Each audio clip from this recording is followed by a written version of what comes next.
নমস্কার বন্ধুরা, কিচেন অপশনটাই চ্যানেলে আপনাদের স্বাগত।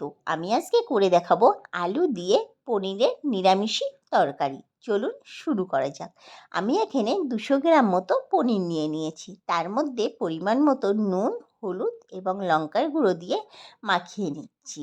অন্যদিকে আমি কড়াইতে তেল বসিয়ে দিয়েছি। তেলটা গরম হয়ে গেলে একে একে পনিরের টুকরোগুলো তেলের মধ্যে দিয়ে দিচ্ছি।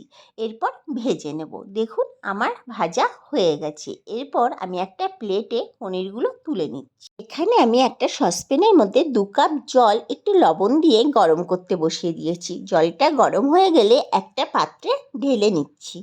এখন আমি ভেজে রাখা পনিরগুলো জলের মধ্যে দিয়ে দেব, তাতে পনিরগুলো খুব সফট থাকে। এরপর আমি মশলাটা করে নিচ্ছি। একটা মিক্সি বাটির মধ্যে কয়েক টুকরো আদা, 1 চামচ মতো গোটা জিরে, গোটা ধনে এবং 4টে কাঁচা লঙ্কা নিয়ে মশলার পেস্টটা বানিয়ে নিয়েছি।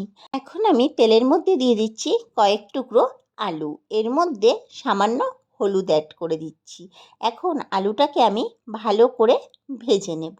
দেখুন আমার ভাজা হয়ে গেছে। এবার প্লেটে তুলে নিচ্ছি। ওই তেলের মধ্যেই আমি গোটা জিরে এবং শুকনো লঙ্কা ফোড়ন দিয়ে দিচ্ছি এবং পেস্ট করে রাখা মশলাটা দিয়ে তার মধ্যে সামান্য পরিমাণে হলুদ দিয়ে মশলাটাকে কষিয়ে নিচ্ছি। এর মধ্যে কয়েক টুকরো টমেটো দিয়ে দিলাম। টমেটোটা ভালো মতো গলে যাওয়ার জন্য একটু সামান্য নুন দিয়ে আবারও ভালো করে কষিয়ে নিচ্ছি।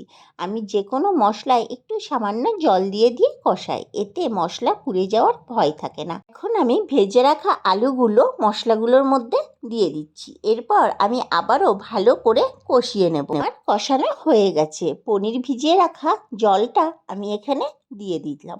এরপর একটু নাড়িয়ে আমি কড়াইটাকে 5 মিনিটের জন্য ঢেকে দিচ্ছি। 5 মিনিট পর ঝোলটা ফুটে উঠলে রাখা পনিরগুলো আমি দিয়ে খুন্তি দিয়ে ভালো করে নাড়িয়ে নিচ্ছি। এবার ঝোলটা ফুটে উঠলে আমি সামান্য চিনি দিয়ে দিলাম। এটা অপশনাল, আপনারা ইচ্ছা করলে দিতেও পারেন, নাও দিতে পারেন। এখন আমি 2 থেকে 3 মিনিট ঝোলটা ফুটিয়ে নেব। নামানোর আগে উপর থেকে দিয়ে দিলাম একটু কস্তুরি মেথি। এরপর ভালো করে নাড়িয়ে নামিয়ে নিচ্ছি। তৈরি হয়ে গেল আমার আলু দিয়ে পনিরের নিরামিষ রেসিপি। বাড়িতে তৈরি করে দেখতে পারেন, আশা করি ভালো লাগবে। যদি ভালো লেগে থাকে একটা লাইক, শেয়ার এবং চ্যানেলটিকে সাবস্ক্রাইব করে দেওয়ার অনুরোধ রাখলাম।